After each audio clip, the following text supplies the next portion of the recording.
70 ते 80% लोक जेव्हा लॉ ऑफ अट्रॅक्शनचा सराव करू लागतात तेव्हा ते अयशस्वी ठरतात. पण त्याच जागी ते उरलेले जे 20 ते 30% लोक असतात ना, ते त्यांच्या अगदी पहिल्या अटेम्प्टमध्ये सुद्धा त्यांना यश मिळतं आणि त्यांच्या मनातली इच्छा पूर्ण होते. हे असं का होतं? त्याच्यामागे खूप साधं, सरळ आणि सोपं उत्तर आहे. ते म्हणजे सकारात्मकता. त्यांच्या आयुष्य जगण्याची, विचारांची आणि कर्मांची सकारात्मकता. आता सकारात्मकता या गोष्टीबद्दल मी अगदी प्रत्येक व्हिडिओमध्ये बोलली आहे की पॉझिटिव्ह विचार कराल, सकारात्मक विचार कराल तर सकारात्मक गोष्टी तुमच्या आयुष्यात घडतील, राईट. आज मी पुन्हा एकदा सकारात्मकतेबद्दलच बोलणार आहे, कारण सकारात्मकताच सकारात्मकतेला आकर्षित करते, हे नेहमी लक्षात ठेवा. आता मी मान्य करते की आपल्या जीवनाच्या प्रवासामध्ये अगदी खूप सारे उतार चढाव चालू असतात.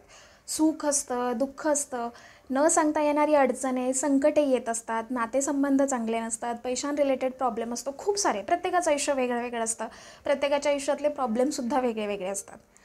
पण कितीही प्रॉब्लेम्स आले तरी अगदी प्रत्येक क्षणी आणि प्रत्येक मुमेंटमध्ये सकारात्मक कसं राहायचं यासाठी मी स्वतः काही तत्त्व फॉलो करते, काही टिप्स फॉलो करते. त्या गोष्टींना जर तुम्ही आत्मसात केलं तर ते आपोआप काही दिवसांनंतर तुमच्या अंगवळणी पडेल आणि मग तुम्ही बघू शकाल की अगदी लोवेस्ट पॉईंट, म्हणजे असा पॉईंट तुमच्या आयुष्यात येईल एखादा की जेव्हा असं तुम्हाला वाटेल की सगळं काही आपल्या हाताबाहेर गेलं आहे, त्या पॉईंटलासुद्धा तुम्ही सकारात्मक असू शकाल, त्या पॉईंटलासुद्धा तुम्ही हॅपी असू शकाल. आणि आपोआप जर तुम्ही सकारात्मक विचारात असाल, सकारात्मक भावनेत असाल तर सकारात्मक गोष्टी तुमच्या लाईफमध्ये घडणारच आहेत. कसं काय ते व्हिडिओमध्ये बघू, पण त्याआधी हॅलो, नमस्कार, मी श्रेया आणि मी तुम्हा सर्वांचं स्वागत करते श्रेयासीमध्ये. हा व्हिडिओ प्लीज शेवटपर्यंत बघा, कारण जरी तुम्हाला असं वाटत असेल सुरुवातीला की मी खूप ज्ञान पाजते जसं लोक मला म्हणतात, तरीसुद्धा व्हिडिओ बघा, कारण एखादी तरी अशी गोष्ट असेल जी तुम्हाला पटण्यासारखी असेल. आणि कुठल्या गोष्टीचा आपल्या आयुष्यामध्ये कधी फायदा होईल हे आपल्याला नाही सांगता येत, ठीक आहे. आता विषय भरकटू न देता आपण आपल्या मेन पॉईंटकडे वळूयात. सगळ्यात पहिलं तत्त्व आणि खूप महत्त्वाचं तत्त्व ते म्हणजे चांगले कर्म चांगले फळ, ठीक आहे. तुमचे कर्म जर चांगले असतील ना तर तुम्हाला आयुष्यात कधीही कोणत्याही पॉईंटला अजिबात घाबरण्याची गरज नाही. संपूर्ण युनिवर्स तुमच्या पाठीशी उभं राहतं, तुमच्या लोवेस्ट पॉईंटलासुद्धा. म्हणजे अशा पॉईंटला जेव्हा तुम्हाला असं वाटतं की मी सगळं काही गमावून बसले, आता सगळं शून्य झालं आहे, त्या शून्यातूनही विश्व उभारण्याची ताकद तुम्हाला युनिवर्स देऊ शकतं जेव्हा तुमचे कर्म चांगले असतील. आता चांगले कर्म म्हणजे काय हे मला डिटेलमध्ये कोणालाही सांगण्याची गरज नाही, बट एकंदरीत जर तुमच्याकडून एखाद्याचं चांगलं होत नसेल तर एखाद्याचं वाईटही होणार नाही याचाही विचार करा. अँड ट्राय की आपण आता या समाजात आपण जन्म घेतला आहे, राईट, या विश्वात आपण जन्म घेतला आहे ॲक्च्युली. त्यामुळे ही आपली जबाबदारी बनते की आपण या समाजाप्रती किंवा जगाप्रती, या देशाप्रती काहीतरी चांगलं करू. जर तुमच्याकडून ते पॉसिबल होत असेल तर तुम्ही नक्की ते करायला हवं. जर तुमच्याकडून पॉसिबल होत नसेल तर ॲटलिस्ट आपल्यामुळे कोणालाही काहीही त्रास होणार नाही याचा तरी विचार करा, ठीक आहे. जितके जास्त चांगले कर्म असतील तितकंच त्याचं फळ गोड मिळतं. अजून एक गोष्ट, जी गोष्ट आपण देतो ना ती डबल होऊन आपल्याकडे येत असते. त्यामुळे जर तुम्ही वाईट काहीतरी एखाद्या प्रती करत असाल ते सुद्धा द्विगुणित होऊन तुमच्याकडे येणार आहे. आणि चांगलं केलं तर ऑफकोर्स त्याच्या डबल युनिवर्स तुम्हाला देतोच देतो. सो ऑलवेज रिमेंबर दिस. याचा खूप इफेक्ट आपल्या आयुष्यात होतो. हे आहे पहिलं तत्त्व. दुसरं तत्त्व, मला माझी तुलना किंवा माझं कंपॅरिझन दुसऱ्या कोणाही सोबत न करण्यासाठी मदत करतं. कारण ते तत्त्व असं आहे की you are exactly at where you need to be. म्हणजे काय की तुम्ही तुमच्या जीवनाच्या प्रवासात योग्य वेळेवर योग्य ठिकाणी आहात. असं का? कारण प्रत्येकाचं आयुष्य हे वेगवेगळं असतं, कोणाचीच कोणासोबतही तुलना होऊ शकत नाही. एक्झाम्पल सगळ्यांना माहिती असेल, आपण आपल्या आयुष्यात आपल्यासोबतचे जे मित्रमैत्रिणी असतात ते जेव्हा जास्त सक्सेसफुल व्हायला लागतात तेव्हा त्यांच्यासोबत आपण आपली कंपॅरिझन करू लागतो आणि आपल्याला कुठेतरी असं वाटतं की आपण मागे पडलो की काय. किंवा मग इतर जर आपले मित्रमैत्रिणी आपल्यापेक्षा कमी सक्सेसफुल असतील तर आपण त्यांच्याकडे बघूनही आपल्याला इगो वगैरे येऊ शकतो, अहंकार येऊ शकतो की मी त्याच्यापेक्षा जास्त सक्सेस मला मिळालं, राईट. आपण जेव्हा इतरांसोबत तुलना आपली करू लागतो ना, तेव्हा काही ना काहीतरी निगेटिव्हिटी येतच असते. कारण आपल्याला हे कळत नाही की प्रत्येकजण वेगळं आहे, प्रत्येकाचं आयुष्य आणि प्रत्येकाचा प्रवास हा वेगळा आहे, प्रत्येकाचं अपब्रिंगिंग वेगळं असतं, प्रत्येकाची परिस्थिती वेगळी असते. तुम्हाला हळूहळू रिअलाईज व्हायला लागतं की ब्रह्मांड आणि युनिवर्सने जे काही तुम्हाला दिलं आहे ना, ते योग्य आहे. तुम्ही करेक्ट सिच्युएशनवरती आहात आणि तुम्ही कुठल्याही पॉईंटपासून तुम्ही तुमचं आयुष्य सुधरवू शकता आणि मोठं करू शकता. तुम्हाला अजिबात कोणाहीपेक्षा कमी लेखण्याची स्वतःला गरज नाही किंवा एखाद्यापेक्षा मोठं समजण्याची सुद्धा अजिबात गरज नाही. म्हणजे दुसऱ्याच्या आयुष्याकडे बघून दुःखी होण्याची गरज नाही. You should focus on your life. तुम्ही फक्त तुमच्या आयुष्याकडे लक्ष द्या, आयुष्याची क्वालिटी कशी वाढवता येईल आणि आयुष्य कसं बनवता येईल. आता हेच सांगण्यासाठी येतं तिसरं तत्त्व, ते म्हणजे आपणच आपल्या जीवनाचे शिल्पकार असतो. म्हणजेच काय, आपल्या आयुष्याची 100% जबाबदारी आपण घ्यायला शिकणं गरजेचं आहे. कधीकधी आपल्या आयुष्यामध्ये काहीतरी चुकीचं होऊन जातं, काहीतरी चुकीच्या गोष्टी घडतात, तेव्हा आपण लगेच इतरांना ब्लेम करायला लागतो की माझी फॅमिली तशी होती, मला घरामधून सपोर्ट नव्हता, त्यामुळे मी हे काम केलं नाही आणि मला सक्सेस मिळालं नाही. किंवा एखाद्या परिस्थितीला आपण बोलायला लागतो की मी खूप गरीब होते, मला आर्थिक मदत तितकी भेटत नव्हती, त्यामुळे मी हे शिकू शकले नाही किंवा मी हे करू शकले नाही, असं आपण लगेच इतर गोष्टींना ब्लेम करायला लागतो. पण हे आपण समजायला हवं की नाही, आपल्या आयुष्याचे शिल्पकार आपणच असतो. कुठल्याही सिच्युएशनमधून कसंही करून आपण आपलं आयुष्य घडवू शकतो. ऑलवेज रिमेंबर दिस. ठीक आहे, तुमच्या हातात काहीही करण्याची ताकद असते आणि कुठल्याही पॉईंटला तुम्ही तुमचं आयुष्य बदलू शकता. आपल्याला जर आपलं आयुष्य घडवायचं असेल तर तेव्हा येतं चौथं तत्त्व, आणि चौथं तत्त्व म्हणजे विचार बदला, आयुष्य बदलेल. तुम्ही जर तुमचे विचार बदलले ना, तर खरोखर आयुष्य बदलायला सुरुवात होते. ठीक आहे, एकदा का तुम्ही तुमच्या आयुष्याची जबाबदारी तुमच्या हातामध्ये घेतली आणि तुम्हाला हे कळालं की जे काही माझ्या आयुष्यात आत्ता या पॉईंटला घडतं आहे, त्या सगळ्या गोष्टींना मी स्वतः जबाबदार आहे. एका हाताने टाळी कधीही वाजत नाही. एखादं नातं खराब चालू आहे तर त्याच्यामध्ये सुद्धा तुमची काहीतरी चूक असते.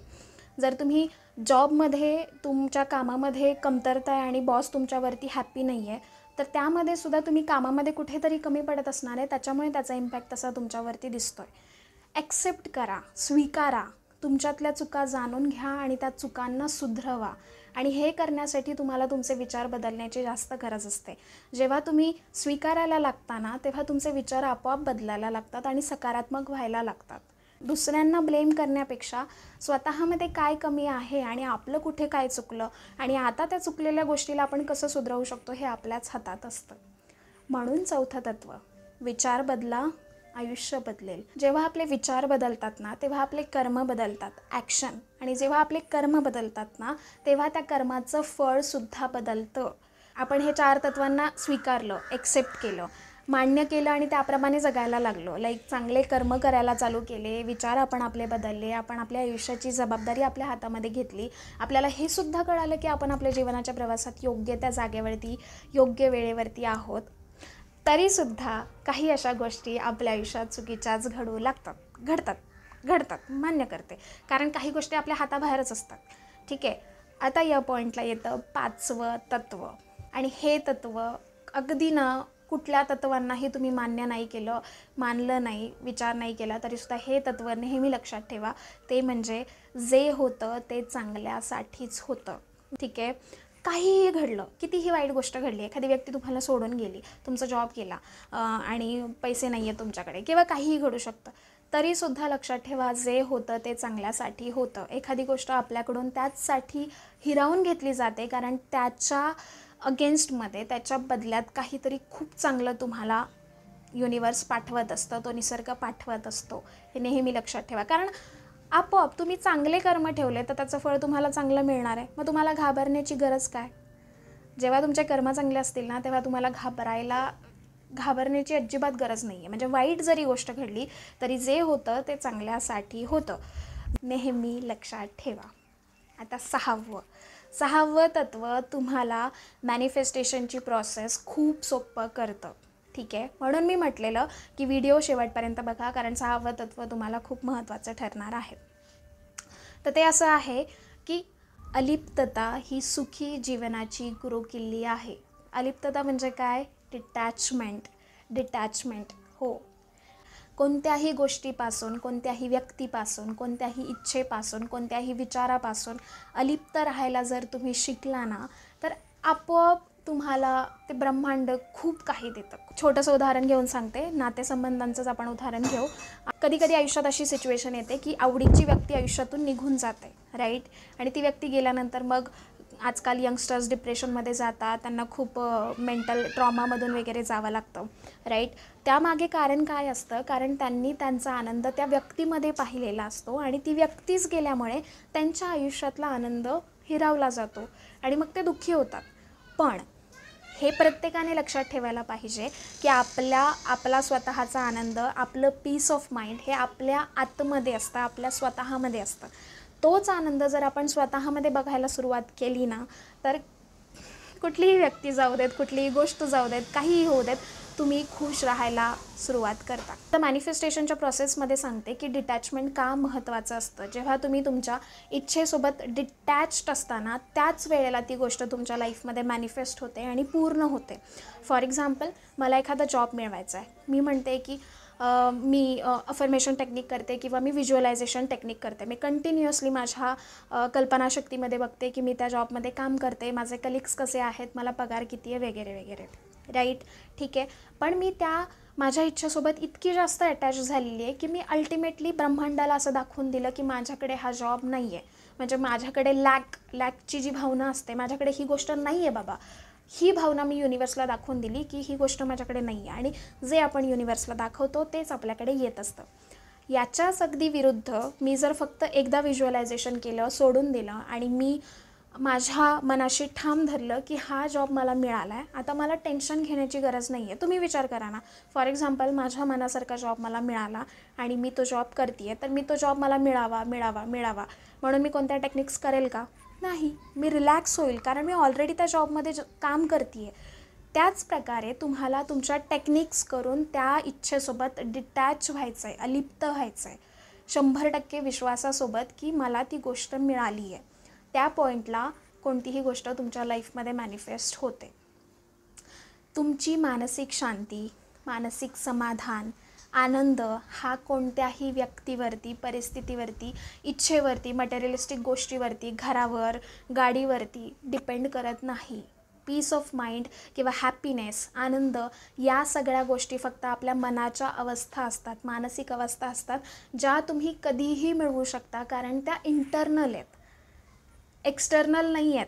ठीक आहे, ते आपल्या आतमध्ये असतात. त्यामुळे स्वतःमध्ये झाकायला सुरुवात करा. सिम्पलेस्ट याच्यासाठी तुम्ही एक गोष्ट करू शकता, ते म्हणजे meditation. I am so sorry, हा व्हिडिओ थोडासा मोठा झाला आहे, पण मला अगदी मनापासून या गोष्टी शेअर करायच्या होत्या. कारण या 6 गोष्टींना जर तुम्ही आत्मसात केलं ना, तर खरंच अगदी आयुष्याच्या कोणत्याही टप्प्यावरती, कोणत्याही पॉईंटला खूप जास्त सकारात्मक राहता येतं. खूप म्हणजे आपण अजिबात निगेटिव्ह होत नाही. आणि सकारात्मक झालं की अगदी गोष्टी आपल्या मनाप्रमाणे होतात. कोणत्याही संकटातून आपण बाहेर पडू शकतो आणि ती पडण्याची ताकद, पडण्याचा विश्वास आपल्याला या गोष्टी देतात. ठीक आहे. जर तुम्हाला काही चुकीच्या गोष्टी वाटल्या असतील तर ते मला कमेंट बॉक्समध्ये सांगा. काही गोष्टी आवडल्या असतील तर त्या गोष्टीसुद्धा मला कमेंटमध्ये सांगा. जर हा व्हिडिओ आवडला असेल तर please like, share and subscribe. तुम्हाला कोणत्या विषयांवरती व्हिडिओज बघायला आवडतील ते सुद्धा मला कमेंटमध्ये सांगा. त्यावर आपण व्हिडिओज बनवण्याचा प्रयत्न करू आणि पुढच्या व्हिडिओमध्ये भेटूयात. अशा छान छान संकल्पना मी तुम्हा सगळ्यांसाठी इथून पुढे रेग्युलर आणण्याचं प्रॉमिस करते. Bye bye and thank you.